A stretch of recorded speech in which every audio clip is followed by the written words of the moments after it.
नमस्कार। डीएनएक्स धर्म कर्म में स्वागत है आपका। आज हम बात करेंगे चैत्र शुक्ल पक्ष एकादशी महात्म की।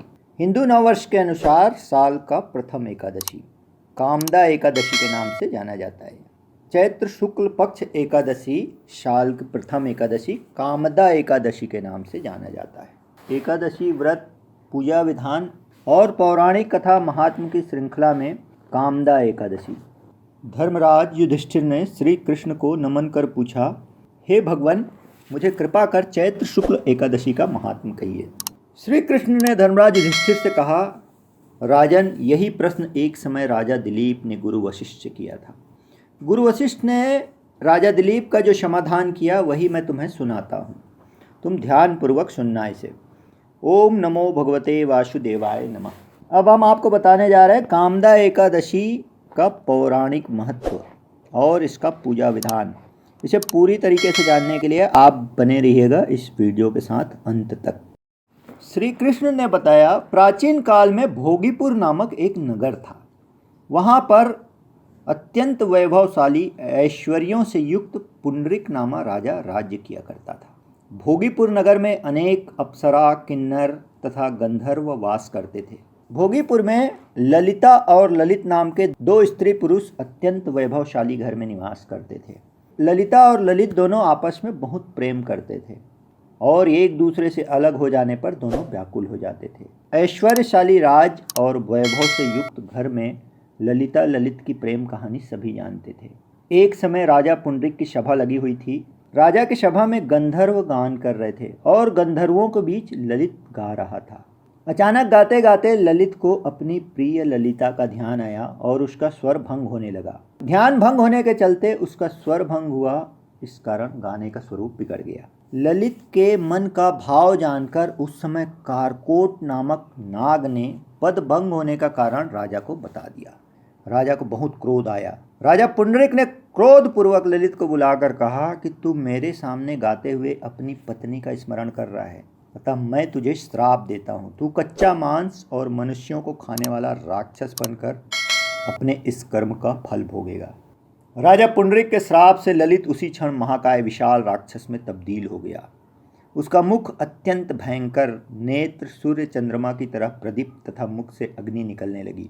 उसकी नाक पर्वत की कंदरा के समान विशाल हो गई और गर्दन पर्वत के समान लगने लगा। सिर के बाल पर्वतों पर खड़े वृक्षों के समान लगने लगे तथा भुजाएं अत्यंत लंबी हो गई। कुल मिलाकर उसका शरीर 8 योजन के विस्तार में हो गया। इस प्रकार राक्षस में परिवर्तित होकर वह अनेक दुख भोगने लगा। इधर उसकी प्रियतमा ललिता को जब यह वृत्तांत मालूम हुआ तो वह बहुत दुखी हुई। वह खेदपूर्वक अपने पति के उद्धार का यत्न करने लगी। इधर राजा अनेक दुख सहते हुए घने वनों में भटकते रहता। उसकी स्त्री उसके पीछे पीछे जाती और विलाप करते रहती। ललिता अपने पति को इस श्राप से मुक्ति के लिए अनेक जगह जाकर इस श्राप से मुक्ति का प्रयास करती। एक बार ललिता अपने पति के पीछे घूमती घूमती विंध्याचल पर्वत पर पहुंच गई। विंध्याचल पर्वत में श्रृंगी ऋषि का आश्रम था। ललिता श्रृंगी ऋषि के आश्रम में गई और वहां जाकर विनीत भाव से प्रार्थना करने लगी। ललिता को देखकर श्रृंगी ऋषि ने पूछा, हे शुभगे, तुम कौन हो और यहाँ किस लिए आई हो? ललिता ने मुनि को बताया, मेरा नाम ललिता है। मेरा पति राजा पुंडरीक के साप से विशालकाय राक्षस में तब्दील हो गया है। इसका मुझे बहुत दुख है और मैं उसके उपाय के लिए दर दर भटक रही हूँ। कृपया मुझे कोई उपाय बताइए ताकि मेरा पति राक्षस योनि से मुक्ति पा सके। श्रृंगी ऋषि ने ध्यान लगाया और तुरंत ललिता से कहा, हे गंधर्व कन्या, शीघ्र ही चैत्र शुक्ल एकादशी आने वाली है जिसका नाम है कामदा एकादशी। इसका व्रत करने से मनुष्य के सब पाप नष्ट होते हैं और सभी कार्य सिद्ध होते हैं। यदि तू कामदा एकादशी का व्रत करे और उसके पुण्य का फल अपने पति को अर्पित कर दे तो वह शीघ्र ही राक्षस योनि से मुक्त हो जाएगा और राजा का श्राप भी अवश्य में वो शांत हो जाएगा।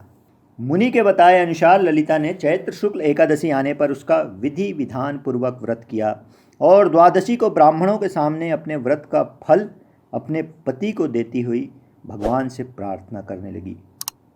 ब्राह्मणों के समक्ष ललिता ने प्रार्थना करते हुए कहा, हे प्रभु, मैंने जो यह व्रत किया है इसका फल मेरे पति देव को प्राप्त हो जाए जिससे वह राक्षस योनि से मुक्त हो जाए।